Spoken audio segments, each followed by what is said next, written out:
नमस्कार, स्वागत है आप सभी का सी न्यूज भारत में और मैं हूं आपके साथ ज्योति श्रीवास्तव। वक्त हो चुका है मध्य प्रदेश और छत्तीसगढ़ बुलेटिन का, जिसमें बात होगी आगर मालवा की, जहां मंत्री विजय वर्गीय ने नगर परिषद के नवीन भवन का लोकार्पण किया। साथ ही बात होगी छतरपुर की, जहां भारी बारिश के कारण एक मकान ढह गया। ऐसी तमाम खबरों पर विस्तार से करेंगे चर्चा। नगरीय विकास और आवास संसदीय कार्य मंत्री कैलाश विजय वर्गीय, अनुसूचित जाति कल्याण मंत्री और जिला प्रभारी मंत्री नागा सिंह चौहान ने नगर परिषद नलखेड़ा के नवीन भवन का लोकार्पण कर जनसभा को संबोधित किया। इस दौरान सांसद रोडमल नागर, विधायक भेरू सिंह बापू, जिला अध्यक्ष ओम मालवीय मौजूद रहे। मंत्री विजय वर्गीय ने कहा कि प्रधानमंत्री नरेंद्र मोदी के नेतृत्व में देश निरंतर प्रगति कर रहा है और नई ऊंचाइयों को छू रहा है। मुख्यमंत्री डॉक्टर मोहन यादव के नेतृत्व में मध्य प्रदेश में विकसित और आत्मनिर्भर प्रदेश बनने की ओर अग्रसर हो रहा है। उन्होंने कहा कि आने वाले समय में नलखेड़ा नगर को और भी बेहतर सुविधाओं से जोड़ा जाएगा। आगरमालवा से सी न्यूज संवाददाता अर्श अहमद कुरैशी की रिपोर्ट। छतरपुर जिले के ग्राम बाजना में भारी वर्षा के कारण राजेश अहिरवार का मकान गिर गया। राजेश ने बताया कि मकान के गिरने से उन्हें लाखों रुपए का नुकसान हुआ है। मकान के साथ ही उनके टीवी, पलंग, पेटी, गेहूं, चावल, बेड, अलमारी, कूलर, पंखा, बर्तन सहित कई घरेलू सामान भी दब गए हैं।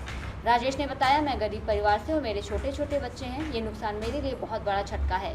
मुझे तत्काल सहायता राशि की आवश्यकता है ताकि मैं अपने परिवार का भरण पोषण कर सकूँ। स्थानीय प्रशासन से भी निवेदन किया गया है कि राजेश और उनके परिवार को उचित सहायता प्रदान की जाए ताकि वो इस कठिन परिस्थिति से उबर सके। क्या नाम है तुम्हारा? मनोज। कहाँ के आओ तुम? बाजना के। क्या होगा रात में बताओ? ये पानी बारिश से मकान गया वो बारिश के कारण सामान वामान सब चप गया है। ये कितने को नुकसान हुआ? लगभग 2 लाख को नुकसान है। पूरा गल्ला पानी वही में धाओ तो पलंग वलंग, पेटी बेटी, ड्रम ब्रम सब गल्ला धाओ जितना बाल बच्चन के खात को ऊ चप गया पूरा। और का सामान चलोगे तुम्हारी में चप गो? सामान घर को सामान सब हो, गैस टंकी, चूल्हे वूल्हे, पलंग पेटी, दादा हिंद सब जी, सब मिला तो 5 लाख बोलो। छतरपुर से सी न्यूज संवाददाता कुलदीप सक्सेना की रिपोर्ट। दुर्ग शहर में गौमाता पर एक बार फिर जानलेवा हमला हुआ है। इस शहर में गौमाता के खिलाफ चौथी घटना है। इससे पहले भी तलवार से हमला हो चुका है। जानकारी के अनुसार पद्मनाभपुर थाना क्षेत्र के न्यू आदर्श नगर में एक मानसिक रूप से अस्थिर युवक ने चाकू से गौमाता पर हमला कर दिया। इस घटना के बाद उस स्थान पर खून बिखर गया। घटना को अंजाम देने वाला युवक साहिल नामक है।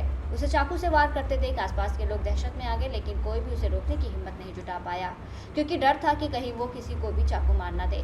सूत्रों के मुताबिक साहिल आदतन बदमाश है और इससे पहले भी मवेशियों के साथ गलत हरकतें कर चुका है। फिलहाल आरोपी साहिल फरार है और पुलिस उसे खोजने में जुटी है। स्थानीय प्रशासन से इस मामले में कड़ी कार्रवाई की उम्मीद जताई जा रही है ताकि ऐसी घटनाओं पर रोक लगाई जा सके। साहिल कोसरे नाम का एक लड़का है, विधर्मी लड़का, न्यू आदर्श नगर में यादव परिवार गौमाता को पालती है। उसी के घर के सामने जाकर ऐसे कई बार उसके द्वारा घटनाएं की गई हैं, आपत्तिजनक हरकतें की गई हैं, जिसको लेकर मोहल्ले वाले आए दिन चिंतित रहते हैं और कई बार मोहल्ले ने बात करने की हिम्मत की, लेकिन वो लड़का थोड़ा उपद्रवी और लड़ाकू किस्म का लड़का है, जिससे मोहल्ले में डरते हैं किसी को बोलने और बताने से। वही सेम घटना आज भी हुई और आज सीधा सीधा गौ माता को हत्या करने की नीयत से, आज मार दूंगा जान से बोल के गौ माता को सीधा चाकू से लगातार गोदते गया। मोहल्ले वाले गौ माता को छुड़ाने से छोड़ अपने घर भागे कि मुझे ना जान से मार दें। इस परिस्थिति को उसके बाद हमको जब मालूम पड़ी, जब ऐसी घटना हुई करके, तो हम गौ माता को वहां पहुंचे, गौ माता का उपचार करवाए, उपचार करवाकर अजय फेर कराने आए हैं। और आज ये चौथी घटना है दुर्ग शहर की। और मैं ये बोलना चाहूंगा आप मीडिया के माध्यम से, ऐसे जो हिजड़े हैं जो सोचते हैं कि गौ माता का अपनी मर्दानगी दिखाना चाहते हैं गौ माता के ऊपर, ऐसे हिजड़ों को बताना चाहूंगा कि बजरंग दल को दिखाए अपनी मर्दानगी, तब बताएगा बजरंग दल की क्या कर सकता है वैसे लोगों के साथ। आप गौ माता को मारकर क्या साबित कर रहे हो? आज बजरंग दल आपके मीडिया के माध्यम से पूछ रहे वैसे विधर्मियों को और बताना चाह रहे हैं कि ऐसे लोगों को बजरंग दल कतई बर्दाश्त नहीं करेगा। प्रशासन से हम मांग किए वैसे लोगों को नंगा करके सड़कों में घुमाना है और साथ में इतनी उसके कठोर से कठोर कार्रवाई हो कि ऐसे दोबारा करने वाले कृत्य करने वाले व्यक्तियों को डर का माहौल फैल जाए। अच्छा, एक दुर्ग छत्तीसगढ़ से सी न्यूज संवाददाता धर्मेंद्र गुप्ता की रिपोर्ट। दुर्ग जिले के बोरसी क्षेत्र के आनंदपुरम न्यू मन्नम नगर में एक बार फिर धर्मांतरण का मामला सामने आया है। यहाँ एक आवासीय मकान में प्रार्थना सभा आयोजित की जा रही थी, तभी हिंदू जागरण मंच और छत्तीसगढ़ बजरंग दल के कार्यकर्ताओं ने मौके पर पहुंचकर जमकर विरोध प्रदर्शन किया। प्रफुल्ल पटेल हिंदू जागरण मंच के सदस्य ने आरोप लगाया कि विभूति पाल नामक व्यक्ति दौलत राम के घर को किराए पर लेकर पिछले 2-3 वर्षों से धर्मांतरण का काम कर रहा था। पुलिस भी मौके पर पहुंची और स्थिति को नियंत्रण में लिया और इस दौरान 2 लोगों को हिरासत में लिया गया है। मामले की आगे की जांच जारी है। स्थानीय प्रशासन और पुलिस इस मामले में सतर्कता बरत रही है ताकि कानून व्यवस्था बनी रहे।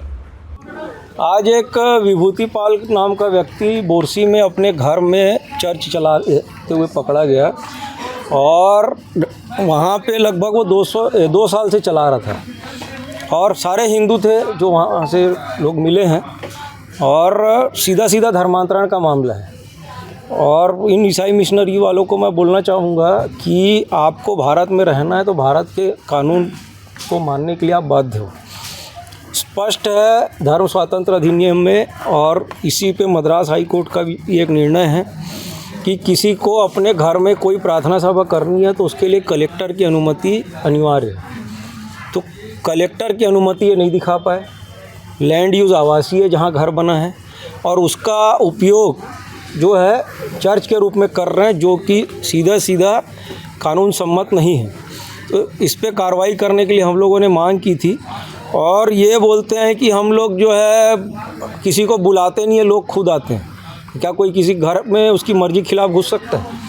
और इन्होंने निर्णय लिया है और ये चीज़ स्पष्ट रूप से देखने में आता है कि कोई ईसाई मंदिर नहीं जाता, प्रसाद नहीं खाता, हिंदू पर्व त्यौहार होली दिवाली कुछ भी नहीं मनाता। ठीक है, उनकी अपनी मर्जी है, लेकिन हिंदू ने भी निर्णय लिया है कि कोई भी चर्च में नहीं जाएगा अगर वो हिंदू है तो। आप धर्मांतरण का आरोप लगा रहे हैं, तो क्या आपके पास सबूत है, तथ्य है जिसके आधार पर आप कह रहे हैं कि धर्मांतरण वहाँ हो रहा था? देखिए, आप सड़क में कोई दुर्घटना होकर पड़ा है और उसको दुर्घटना होते हुए किसी ने नहीं देखा, लेकिन बाद में वो व्यक्ति दिखा घायल अवस्था में।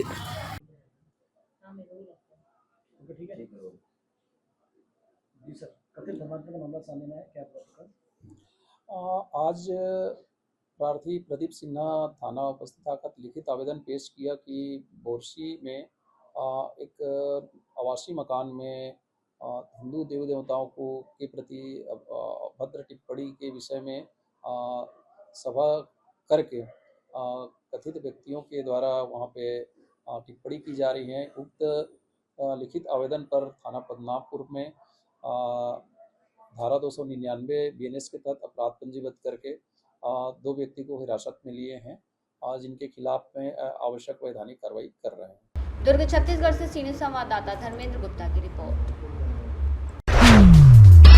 सिवनी मालवा विधानसभा क्षेत्र के अंतर्गत आने वाली डोलरिया तहसील के ग्राम चंदबाड़ में रविवार शाम को एक बड़ा हादसा होते होते टल गया। जानकारी के अनुसार एक ट्रैक्टर ट्रॉली नदी पर बने मेलघाट के रपटे को पार कर रही थी, तभी अचानक नदी का जलस्तर बढ़ गया और तेज बहाव में ट्रैक्टर ट्रॉली बह गई। खुशनसीबी रही कि चालक ने समय रहते ट्रैक्टर ट्रॉली से कूदकर अपनी जान बचा ली, जिससे किसी प्रकार की जनहानि नहीं हुई। घटना की सूचना मिलते ही ग्रामीण बड़ी संख्या में मौके पर पहुंचे और ट्रैक्टर ट्रॉली को निकालने का प्रयास किया।